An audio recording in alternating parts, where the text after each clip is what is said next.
His boss's voice sliced through the phone, sharp and urgent. "Get to your wife's office. Now!" No explanation followed, only raw panic that set my nerves on fire. I drove downtown with my heartbeat jammed high in my throat.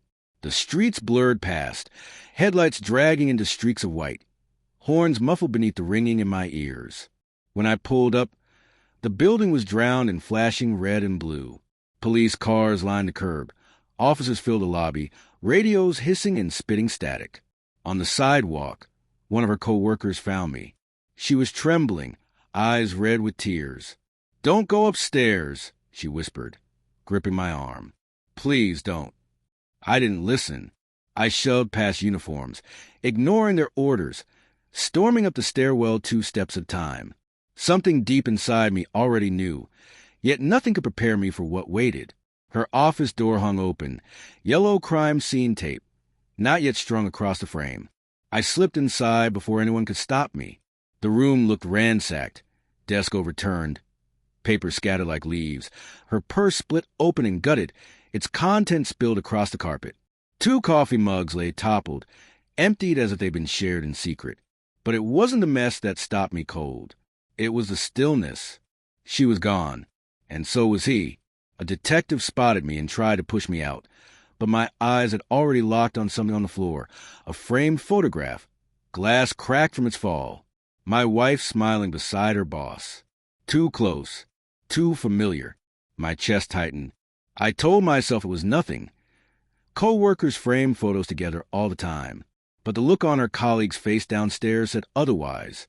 She hadn't been crying for fear. She'd been crying for shame.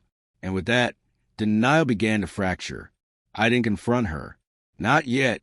Instead, I began gathering fragments, her sudden business trips, her mute phone always face down, the endless late nights.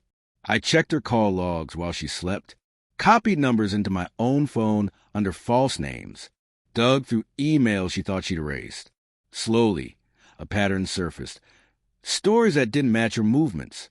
Then I found it, a hotel receipt, paid in cash, 2 blocks from her office. No connection to her company. The fury inside me was volcanic, but I forced it underground. Outwardly, I was the same husband she thought she controlled, smiling, calm, pretending at love. Inwardly, I was sharpening the truth. I ordered a DNA test in silence, swabbing my daughter's toothbrush, then mine. I told myself it was paranoia, a cruel suspicion. But once the box of doubt is open, it never closes. From then on, everything became theater. Her laughter at dinner, her excuses for working late, the way she brushed her hand against mine across the table. I played along, nodding, smiling, pretending, until the envelope came. Thin, ordinary. Inside, 2 pages, clinical, final. Our daughter wasn't mine. I read it twice. My pulse didn't race. Instead of an explosion, there was clarity. Cold, sharp, undeniable. That evening, I placed a report neatly on the counter beside her wine glass. She came home late, cheeks flushed from whatever story she prepared. She froze when she saw it. Her fingers shook as she opened the envelope. Color drained from her face. "I can explain," she whispered. I said nothing. My silence struck harder than any accusation. The next morning, I walked into her office unannounced. Her boss was there. Shock flickered across his face when I laid the report on his desk. He read it, and the weight of it crushed him instantly. His affair wasn't just reckless. It was written into blood. Minutes later, she arrived. Panic painted across her skin. She saw the papers in his hands and broke apart. Tears, pleading, frantic whispers of please that dissolved between us. I stood calm, silent, unshaken. My revenge wasn't violence or rage. It was exposure, raw, undeniable, and public. Then I left them both to drown in the wreckage they had built.